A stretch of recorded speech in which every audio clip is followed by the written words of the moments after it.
Good evening, everybody, and welcome to this evening's meeting of the Personnel Committee.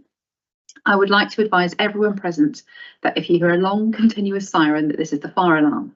Please don't pack up your belongings. You should leave the building through the nearest and safest exit by the back of the office through the police stairwell. If this route is blocked, you should exit the building through the main marble staircase. When exiting the building, proceed up the ramp and turn right. All attendees should congregate at the rear of the top car park where a register will be taken.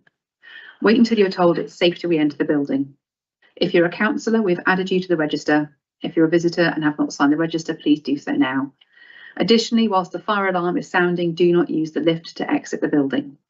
Can I please remind you to put your mobile phones on silent mode and put the phone away for the duration of the meeting, thereby avoiding interference from your iPad or with the microphone.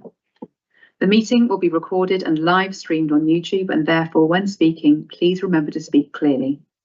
As the chair of the meeting, I have the discretion to terminate or suspend recording and live streaming if, in my opinion, continuing to do so would prejudice the proceeding of the meeting. Recording and live streaming of confidential items will also not take place. To alert me as the chair of the meeting that you would like to speak, please raise your hand and wait for me to call upon you before speaking. Please remember, if you leave the meeting for any reason, you will not be able to take part in the vote on the item that's being discussed at that time. Members of the public will be able to view the live stream of the meeting via YouTube.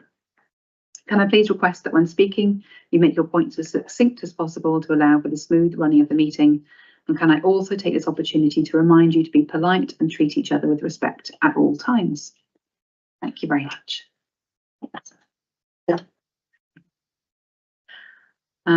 We have no members of the public to speak this evening. So moving on to the business of the agenda.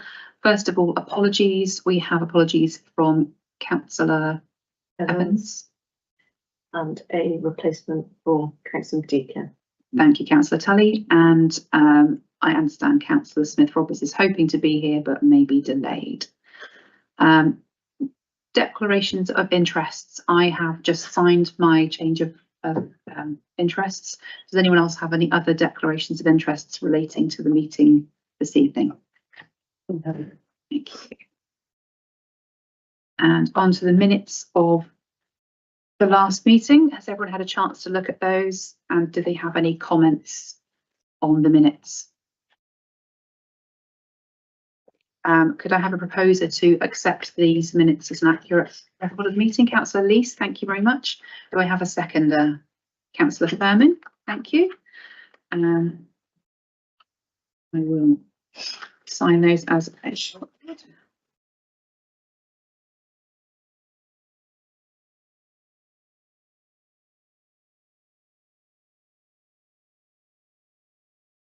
And then we move on to the forward plan for the Personnel Committee.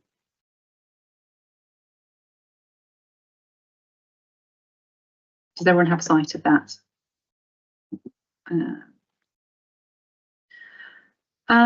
So obviously we have the items on today's meeting for 4th of December, and then Donna, do you want to go through a quick whistle-stop tour of what we've got coming up? Yeah, so we've got in January, we have got recruitment and induction process, social media policy, maternity, adoption, paternity, share parent leave, including neonatal leave and pay, parental leave and carers leave policies, training, employee expenses. That's for the next meeting. Sorry, for February. 5th of February. No, that's grand, because I had a look at the record of the policies that we had coming up, and it looks like you've spread those out a little bit, because otherwise June was going to be a very long meeting and a lot of policy review. So that looks like a much more even spread. Thank you. Hopefully less painful for everybody concerned. Are there any other comments on the forward plan? No, thank you. Do we need to officially note that? Yes, please, yeah. So do you have someone to propose that we note that? Councillor Furman, someone to second? Sorry, and I forgot to say with the minutes, all in favour. And as a retrospective vote in terms of the minutes of the meeting, in favour of adopting the minutes. Thank you very much. Apologies. So then moving on to item 5, the people policy timetable.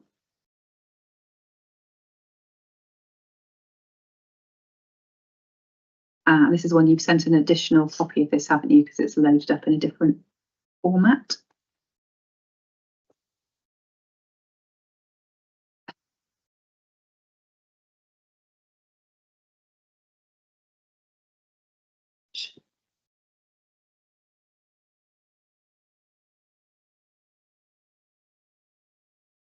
So if I'm right, this is the record of all of the policies that will fall underneath this committee.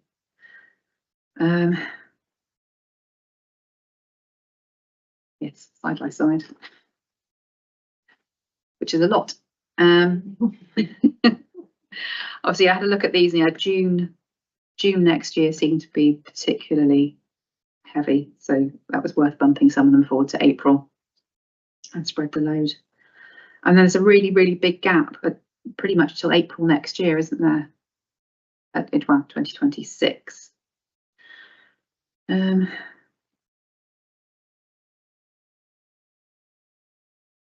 Do I have any questions on that? Councillor Firmin. Yes, I was going to ask what it actually was when I first saw it, but as I say, it's just a list. List of all the policies, review dates, and when they was adopted.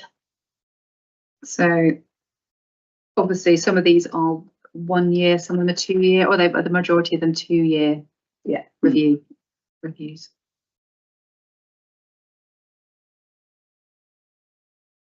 No, that's a lot of policy. So thank you very much for all your hard work putting all of these together over the last couple of years. I know as the staff has expanded and the council's grown, the need for a lot of these policies has kind of mushroomed, but it is a really, really comprehensive list that hopefully now covers everything, both statutory and some of our own as well.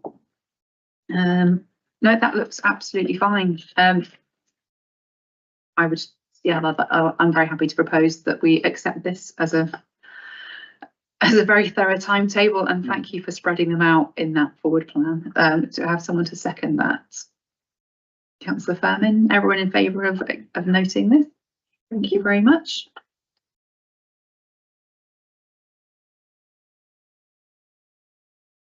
We get onto the policies, onto the flexible working policy.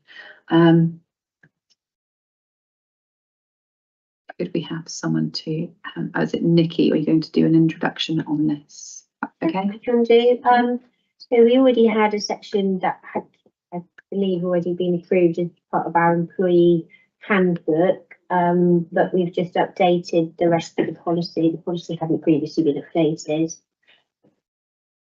Oh, it's small, sorry. Welcome, Councillor Smith-Roberts. You've missed the housekeeping, but we're now on to the main business. So we are looking at the flexible working policy.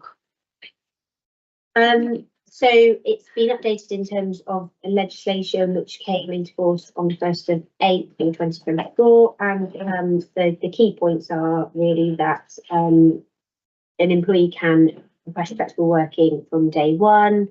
Another key point is that they're allowed to, previously it was 1 request in 12 months and now it's 2 in 12 months. Another thing we've amended slightly is the level of approval. So previously the policy put all flexible working requests to the town clerk, which as we grow is not really going to work. We've changed that. So the request will go to the service manager, sort of operational level, and then appeals to the town clerk. Grand. Can I ask, is there, I know it varies from organisation to organisation, but whether we're going for kind of a presumption of accepting the request, or is the burden of kind of proof upon the applicant to demonstrate why flexible working is being requested? I think wherever possible we would be supportive of, maybe. As long as obviously it's not got a detrimental business effect. Yeah. That's fine. Do we have any more questions on this? Yeah, Councillor Tully. Flexible working normally happens when a person's got a child and for help with childcare. No, that's not the case. It doesn't do that anymore. It's not just for That is, But to me, I can't quite understand why would you work. I'm old fashioned. I believe that people should work in an office. Sorry, that's my way of thinking. yeah, that's not how it is. Obviously, anyone's entitled to make a flexible working request. But who makes the decision? The person that's be allowed to go flexible. Whose responsibility is to, if one of you decided you were going to be working from home or working away, who makes that decision? Who acts as the decision maker on that? So this is about people flexing their working. Yep. So much as working at home. It's flexible on their working arrangements. So maybe the days they work, the hours they work, etc.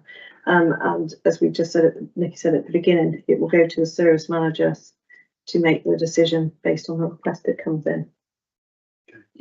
So yeah, just by my understanding, it's essentially flexible working hours. Your hours might equate to 9 to 5, but you might want to work 8 till 4, or have condensed hours and do 4 long days and then 1 short day or 1 day off, depending on your need. But my understanding, no particular reason is needed. It's not specifically for childcare. It might be for any particular reason that someone might have. Regardless. Can it be a short-term request or a permanent arrangement? Yeah. So, I mean, sometimes with a flexible working request, you might say, okay, well, let's do it for a trial period, for example. What it does do, a flexible working, when it's request when it's been agreed, it is a contractual change. But it could be done on a reduced time basis. Yeah. Okay. So and this works slightly separate to kind of flexi toil requirements, where that's more kind of small scale, being a bit late one day and a bit early another day. This is more of a fixed, sorting out fixed patterns. Okay. If I can come in, I'm really supportive of this. I know it's a government legislation change as well that's preempted this, but we live in a very different world nowadays where people have multiple different responsibilities or not responsibilities, but actually it's about valuing our workforce and understanding that life has many different stratas to it, I guess, or different things going on. And so if we can support our team, I think you personally get more out of team members when you can work with them and can offer them support that allows them to live their lives, as well as obviously doing that against business need. But for me, it's a really positive step forward for all people. I'm really happy with the changes especially in terms of that being able to take more than 1 request per year, because as people know, life can throw all sorts of things at you that give you different needs, different caring needs, different responsibilities. So it's really good that it is a flexible working policy now. So hopefully our staff will feel like they have the opportunity to be able to give us their best, depending on their various different life commitments. And that's really good. Do we have any more comments? Would anyone like to make a proposal? I'll propose it. Yeah, I'm very happy to second that one. All in favour of adopting the policy? Unanimous, thank you very much. And then we move on to item 7, the employee recognition policy. Okay, and can we have a brief overview? I'll let you two fight amongst yourselves. John, I can't take the credit for the policy in the first place. It was her idea, but I did just pull together the report. So basically, Donna created the policy to allow a formal recognition of the contribution to all employees. It's a formal scheme, and it's in addition to our informal recognition mechanisms. And basically, yeah, it's to formally recognise and reward employees. So it's broken down into different categories, and they're split into, some are done quarterly, and there are 3 that are done annually. We came to that decision based on a survey that was done of our existing employees to ask, how they felt about how often the award should be done, what was important to them and what motivated them. So they suggested that either quarterly and yearly came up, and also they suggested that recognition and or money vouchers were the top ways of being rewarded. So the scheme allows those employees to be recognised, and those people that have won awards will be given. So it depends whether it's quarterly or whether it's annually, but they'll be recognised, and also we'll be giving them a form of it's a voucher through our new perk box scheme, and we've said, in accordance with what they said, £20 to £30 for the quarterly award, and for the annual awards 40 to 50, and for the employee of the year a day off as well. Lovely. I noticed on the survey that no one had actually ticked the time off as a reward, interestingly, but I totally understand that the giving 1 day off to the the employee of the year is actually probably the most appropriate way, and actually the most cost effective way, rather than a monetary reward. So yeah, I totally understand the reasoning for having done that. Have you had any feedback from the staff about that, given that that wasn't the option that they chose? We haven't released, have we, the draft policy yet? No. Okay.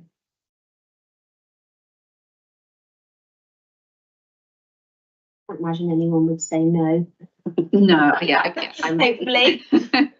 yeah. Despite what the survey said, I'm very hopeful that they will see that They would be as a reasonable reward.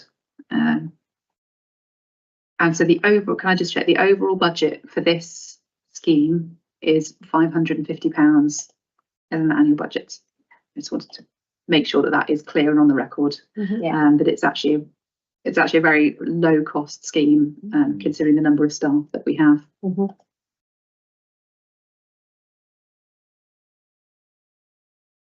And so this scheme is going to be run through the sorry, forgive me, my brain's completely forgotten the name of the scheme that we've already just bought, the perk box. Yeah. Thank you very much. So the staff will be able to log in and see all of this. Lovely. And what were the categories that you have chosen for the quarterly awards? The quarterly was outstanding contribution, teamwork, excellence, and leadership. And the annual were councillor recognition, rising star, and employee of the year.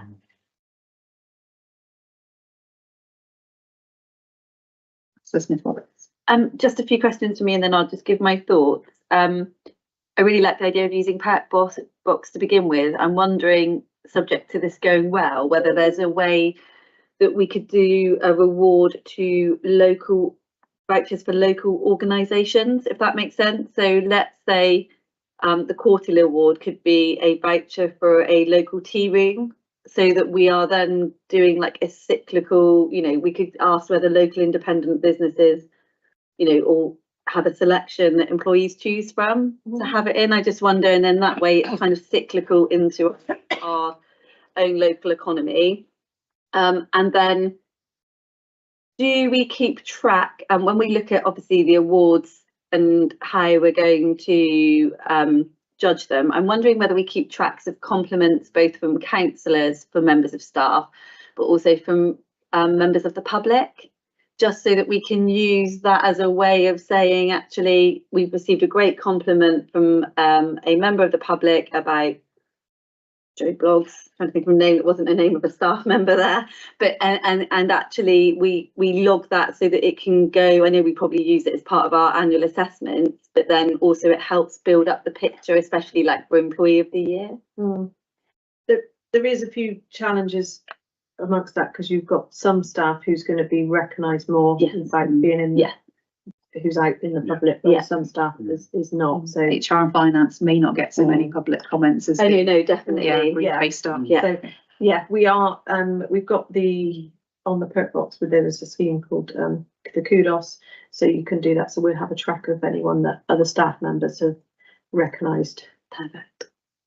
I only say that actually because I was with coffee today with my auntie who's over from the States, and she was in town and there was a bit of antisocial behaviour near her, and I assume it was our town warden that came over to her to check that she was okay, and she was like, oh, that's a really great service. So yeah, it was Okay, yeah. she just gave me that feedback today while we went for coffee. So good. yeah, just made me think of this. So for me personally, in general, I actually think this is a really positive thing for a town council to bring forward. I think you know, members of the public may be like, well, actually, you know, it's people should just do their job and everything. But for me, people come into local government and offices, and I don't want to speak out of turn, because they want to give back to the community. There's not loads of bonuses or recognition that you see for people that work in local government that compared to you know, the private sector or even the non-profit sector. You know, you don't get free Christmas meals or free bar events at different things that other people that I'm fortunate enough to have in different places. So I just think for me, this is a very small amount that we're putting forward, £550, and actually it recognises and said, you know, it's a great place to work. It's one of those motivational tools that to say, come and work at Taunton Town Council. We've got good policies, but actually we do value what you do. This is one of those in our toolkit. I think it's going to work out at less than £10 per person averaged out across the entire team for the entire year. So that is a very small amount. that's a very, very small amount to be spending. Do we have any more questions on the policy? Would anyone like to propose to adopt it? I'm happy to propose Councillor it. Smith-Roberts, seconder. Councillor Furman, all those in favour of the policy? That's unanimous. Thank you. Thank you very much for all the work you've done to put this together. It does, hopefully it's going to go down really well.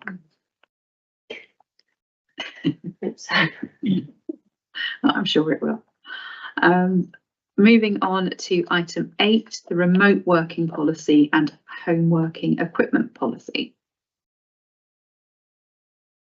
If you have a brief overview, that'd be Okay, great. I cheated a bit putting these both in the same report, but I thought they were really interlinked, so hopefully you'll forgive me for that.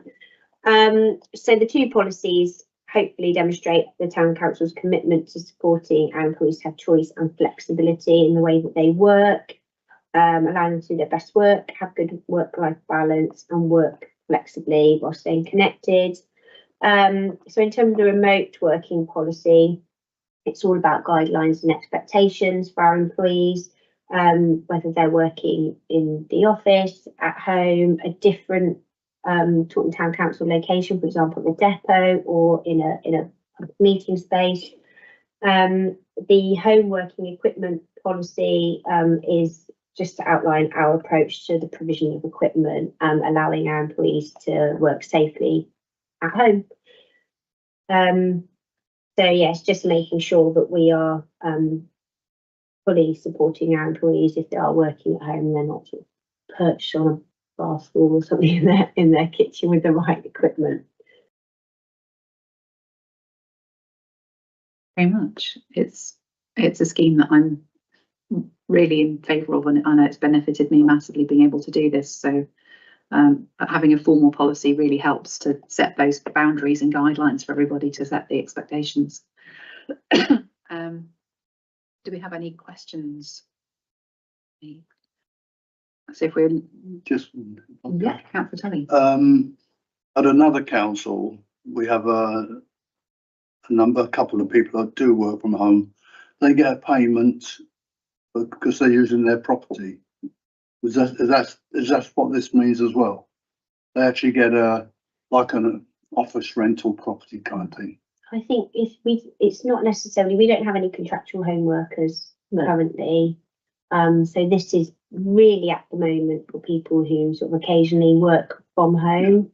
I don't know potentially if it would ever change in terms of contractual home workers. I know you can get some money from There used to be the government, £6, can't but I didn't think that was actually a thing anymore. I didn't think you could. you could at one point, but Yeah, I'm you not could, sure but if you can't do it now. Yeah. Didn't it work out about 60? It was about £60 a Yeah. Yeah.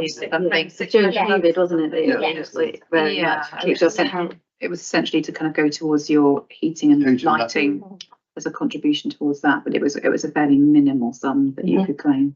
Yeah. But that was from the government rather than from, Yeah. Well, this- It was a tax, yeah, that was tax relief, wasn't it? yeah. And again, with the remote working policy, what is the general attitude then in terms of people's requests? Obviously, if they're frontline workers who are doing location-based work, that obviously can't be flexible, because there's a need for, toilet cleansers to work in the toilets. That can't be done from home. But in terms of more admin-based staff, what is the expectation should someone put in a request? As in a request for working at home. Yeah. So we have a booking system to book the desks in the main office. It's down to the service area manager as to what they would ask their staff to come in if there was a meeting, etc. I think some people come in. There's a couple of staff that work every day in the office, and there's some people that come in 1 day a week. Others is 2 days. I think it's around about 2 days is more the expectation to have people in, but we have to bear in mind that the office does not accommodate every STEM member of staff. So, we can have everyone in. Team meetings, etc. We've had a couple now in here where all the staff is. And I've noted that there's an addition been made to the service need paragraph about the manager giving reasonable notice to employees if they want them to change their practices, if the member of staff is expecting to be working from home and they needed to come into the office, that is the reasonable notice is given, should there be, for example, travel or caring needs. So thank you very much for adding that in. That's a really good addition. I wanted to ask, what's the process then if there is a disagreement on either side about the need to work from home or the need to be in the office? What's the process if a member of staff or a manager is unhappy with the arrangement?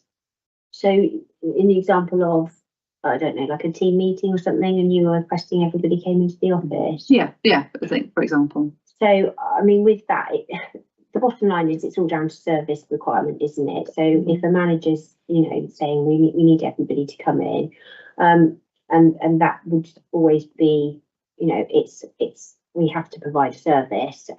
So that would normally be the first port of call. I guess it depends on the situation, and it would be case by case basis, wouldn't it? So that manager would need to be having a discussion with that employee and understand the reasoning why they wouldn't be coming in. Yeah. So that would probably be our starting point.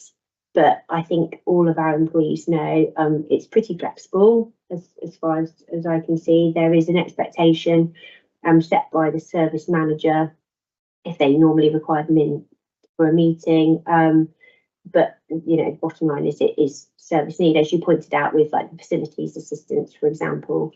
However, they do sometimes do some work from home. They've done our HASCO training and things remotely or in the depot. So I think without knowing sort of specifics, it would probably be a case by case basis. If it was something like you said about that person, travel, for example, unfortunately they couldn't make it in because of, I don't know, problems with transport, then obviously the manager would be understanding of that. But yeah, wherever possible, we would start with service need and then deal with them on a case by case basis, I think. Yeah, I mean, obviously I'm really hopeful that there wouldn't be any disagreements, but I'm just kind of testing it just to see should there be a disagreement, or what the process is for either party.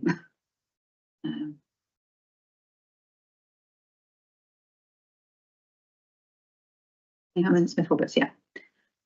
Again, supportive of this around being able to attract, and keep staff, because of giving that home and work-life balance that people need in today's society. I think you see in the media a fixation at the moment of trying to get people back into the office full time. My own view on that is very different to that fixation from certain elements of the media and people, in the fact that I don't judge a people's work location as affecting their performance. If you've got good performance management, it doesn't matter whether you are at home or in the office, because just because you're in the office doesn't mean that actually someone is managing your time or seeing what you're doing whilst you're there.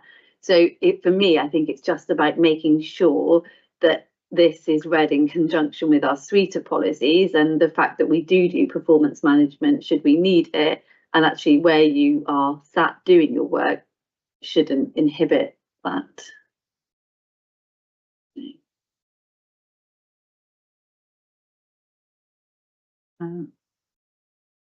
So that was most of the comments on the home working.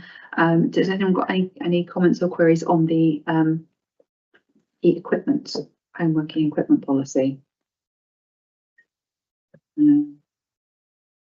I have to say, from my experience of similar, it looks fairly standard in terms of the equipment provided, which is all of the IT equipment, but furniture is a chair, not a desk. Is that right? We wouldn't provide a desk, but we would provide a chair. Okay.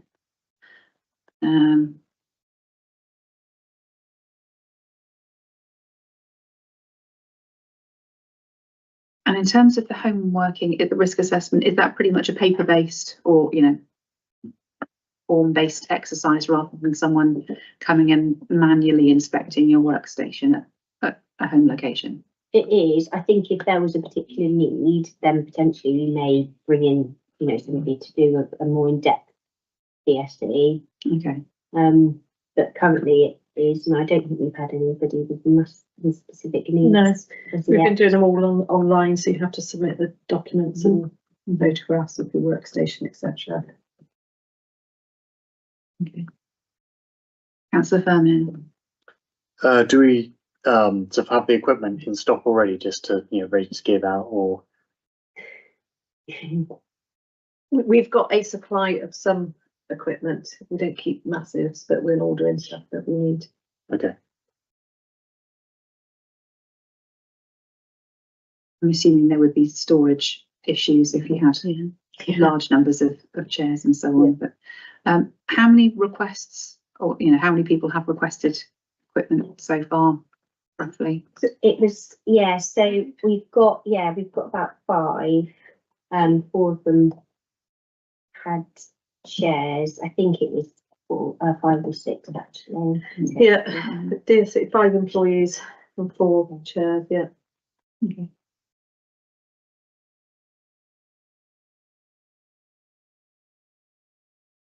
No, otherwise I'm happy with that policy. I'm assuming it would be better if we vote on the policies separately rather than, I know the report was joined, but if we can vote on them separately rather than a job lot. So in terms of the remote working policy, I'm happy to propose that. Do I have a seconder? Councillor Smith-Roberts. Everyone in favour of adopting the remote working policy? It's unanimous, thank you. And then for the home working equipment policy, do I have a proposer for that? Councillor Tully, and seconded Councillor Lees. Everyone in favour? Yeah. That's unanimous as well. Thank you very much.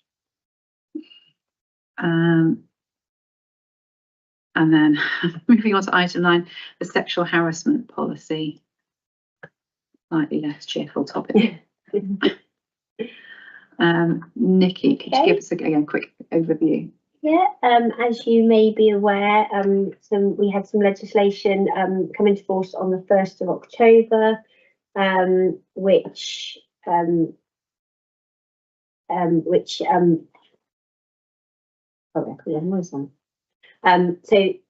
the 1st of October, which was the drive to develop this policy. So the reason the policy exists is to outline Taunton Town Council's zero tolerance approach to any form of sexual harassment, and our commitment to take proactive steps to prevent sexual harassment happening in the first place. Obviously, it's quite a lengthy policy. There's quite a lot of things that we needed to ensure that were in there. A key part of the sexual harassment policy is that it's not just within our building and our employees. It's also third party harassment and also prevention of sexual harassment by members of the public towards our employees, people that we're working with. So we had to think about a lot of different areas. In addition to that, alongside the policy, we've also developed a whole organisation risk assessment for sexual harassment. And also we are rolling out training with the policy through IHASCO. So that will be a training session that all employees will need to complete annually as well. Just the last bit was hopefully it makes it quite clear in there how an employee can report sexual harassment, and we've also tried to give lots of different avenues, so not just your manager, but you could report to HR, and also not just the normal, reporting to your manager directly, but we've also developed an online form that can be completed that will come directly to myself and Bryony. And Councillor Furman. Thank you. Obviously in the news this week, harassment has been quite a big news item, and one of the sort of conclusions is that has been talked about is having an independent sort of point of contact for if this type of things happens in the workplace, because obviously the power dynamic can be quite quite an obstacle to reporting and to raising issues. So I don't know if that's something we can possibly look at a future point, after we've adopted this one as a possible amendment in the future. Yeah, absolutely. We've addressed the sort of power piece in our risk assessment, and that's another reason why, as well as reporting to manager or any other manager or HR, we sort of put in the form too. But I think, that's definitely something we can think about, maybe having somebody, I don't know what we would call that person, so we might have to think about that. But if we could get somebody that could be, a listener or something like that, I'm sure one of our employees would put themselves forward to do that, definitely. Okay, thank you. Councillor Smith-Roberts. So from my point of view, I welcome this coming forward. We know that it's obviously come about through the government wanting to address the challenges that is faced in the workplace, and it's a new duty under the Equality Act. So I think for me, it's around just having this as a living, breathing document as things go through both government legislation, what ACAS are also looking to do around employers' responsibilities and the Employment Rights Bill that is, I think, in its second reading or going through. For me, it's also all about training. So I think it's really important not that just that staff have that training, but also that counsellors have that training, because I know that this applies to employers and employees, but I wonder if there's something about counsellors so that they broaden their knowledge, because there's the power dynamic between them and staff, but also just as individuals about them being aware of both unwanted attention to themselves or being witness to unwanted attention.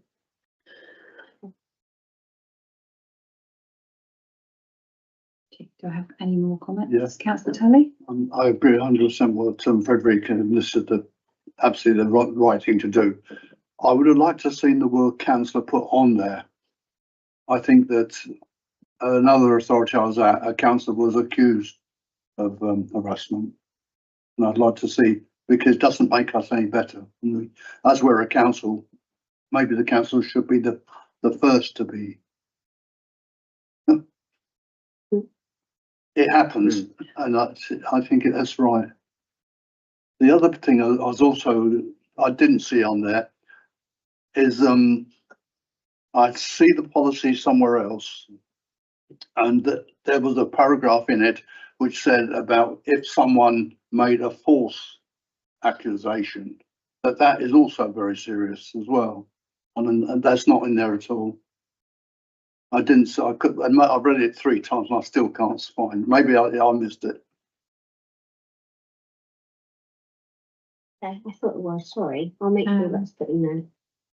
If it is, fine, but if not, could it be added? You've really nudged my brain there, Councillor Tully, because I think there is a paragraph in there about it while it's under investigation, Yeah, but maybe not, what happens after that. If I can come back, Amber, if that's Yeah, okay, because it's yeah. nudged my thoughts, and I know I've spoken to Donna about this outside of this meeting, is I wonder, and I don't know whether it's the right place around that independent person, if we're going to have an equality, I've asked about having an equality and diversity it's got it. champion, both as a councillor, but also as maybe an officer role or someone that's got that, and wonder whether that's something just to think about how it links into this policy and the wider work that we do. No, I really welcome that point. I think that there's wider issues of equality and diversity in terms of a lot of work that we do, that it would be probably quite useful to have a champion on both sides of the It's on staff the councillor agenda for divide. next week's Yeah. meeting. I found it Yeah. it's support for employees. I'll read it. It's a short one, so I will read it out. Employees will not be subjected to negative treatment if they raise a concern in good faith, even if the complaint is not ultimately upheld. However, if a complaint is found to be false and made in bad faith, this will be treated in line with the disciplinary policy. Fine, that's fine. So I think hopefully that covers it Yeah, that's fine. sufficiently. Yeah. No, that's great. Do we have any further comments on policy substance? Would anyone like to propose we adopt the policy as it is? Councillor Tully, seconded Councillor Thurman. All those in favour of adopting the policy? That's unanimous. Thank you very much. Yes, I suspect updates and amendments will arise as the legislation changes. Moving on to item 10, the staff budgeting update. And this is for us to note. So Vi, just, would you like just to go run through this? it briefly, you've got obviously it's been broken down into areas covered under personnel. So you've got the training, central services, operations and assets, training, employee assistance programme, staff welfare and health and safety, PPE and uniforms. So your budget for next year, costs are detailed in there. The staff salary budgets has been broken down into service areas. So you've got the 120, which is central services, and that includes the finance team and the clerk and deputy clerk as well. The 130, which is the operations and assets and their total budget, the communities in place as well, and then you've got your civic total costs. So we've actually structured out the budget, so we haven't just got a one salary scale. They're all broken down to the committees. And that is the costs for next year. Obviously, you've got that increase in national insurance, and there's a 3% pay rise across the board for staff, and that is based on the proposed structure for 25-26, which is obviously what we will discuss in the next agenda item. Councillor Smith-Roberts. I've just got some questions. So we've obviously budgeted at the 15%. Oh, sorry. Seems like someone said the alarm. So we budgeted at the 15%, which is the new increase. So we don't have to worry about any backdated or finding additional budget as we move in. The pay award at 3%, is that what we're predicting for 25-26? So there may be, depending on national negotiations, either side movement, but that's what's the predicted amount to put in. That's what we've put in. It's one of those figures you don't know. So obviously now they've only agreed it in November, but we've put 3% in. Yeah, because it was 4.1% this year, wasn't it?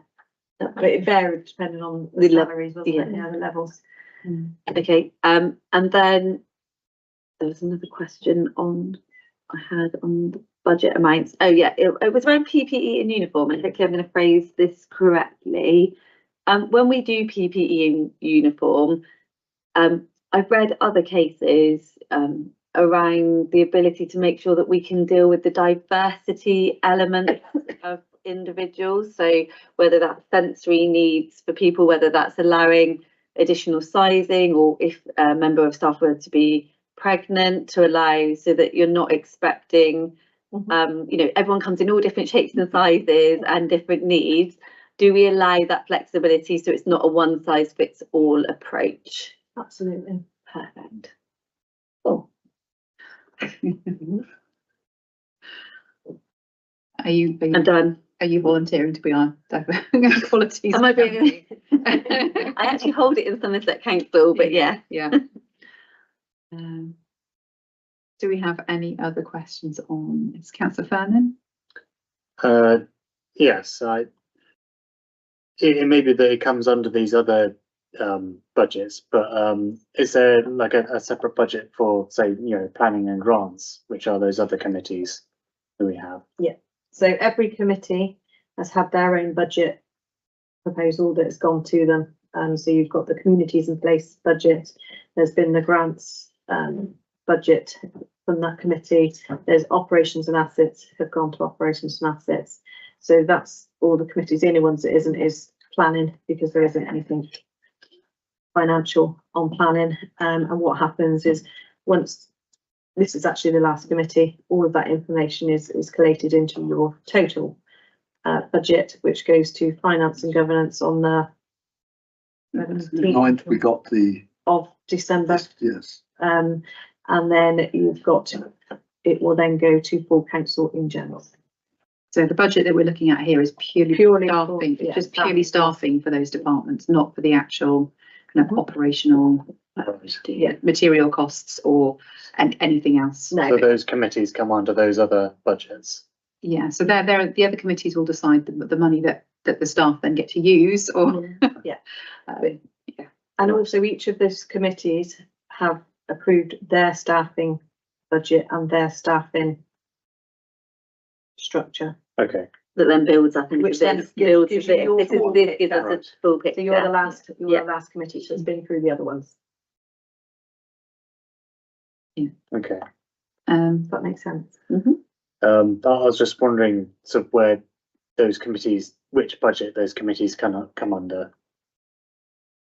So they're all come under each one. So you've got the 120 budget costs, central services total budget. Yeah. That budget sits under the central services one, which will be under full council and finance and governance. They haven't got a committee as such.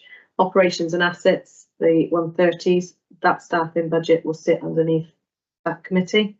Communities in place and the 160s, that staffing budget will sit underneath that committee.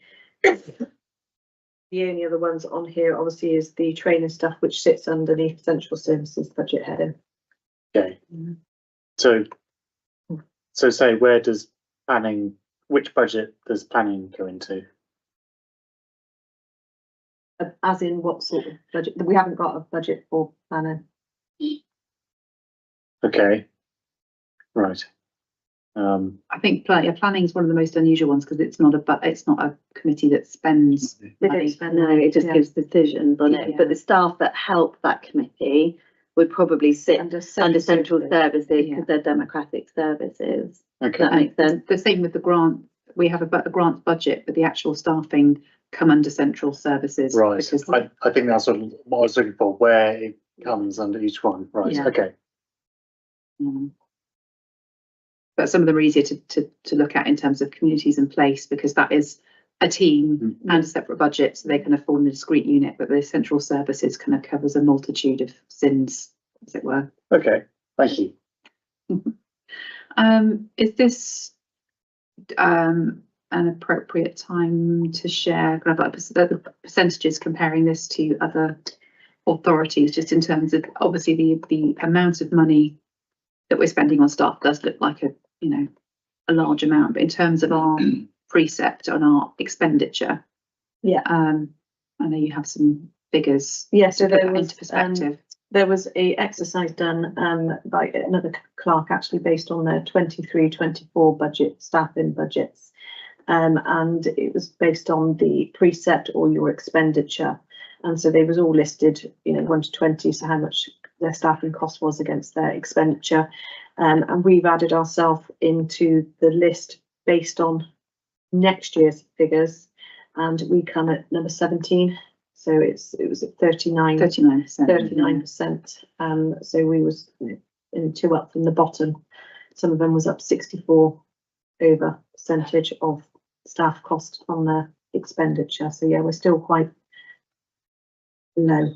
Yeah, I just thought it was just worth noting that, because actually it's worth comparing us to other, and they were reasonable sized town councils that were responding to this. Yeah. As opposed to kind of smaller parishes. So just in terms of comparing it to a broader picture across the country, less than 40% of our expenditure is on staff costs. I'm wondering if we could have that in the paper for full council next week, just a like rough. We can add it in, but obviously that is based on, so this is our cost for next year. Yeah. These figures that we've got is their budgets for this year. So that doesn't even include their inflated, and that's what I mean. So but it at least gives a picture. Yeah, where we sit of where we sit around those. So actually where we are, you said 40%, didn't you? It was 39. Yeah, so that for me is a positive. And that was 39% of our purely on precept expenditure, whereas that's not including any other grants or any income that we get from anywhere else as well.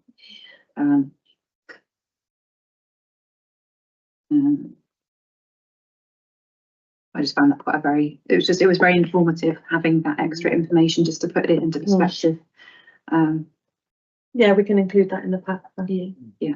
And I'm also a big believer, we cannot do the work that we do if we haven't got the staff to do it. So we can, it takes, all the behind the scenes work to make the magic happen that we're trying to achieve out in Taunton.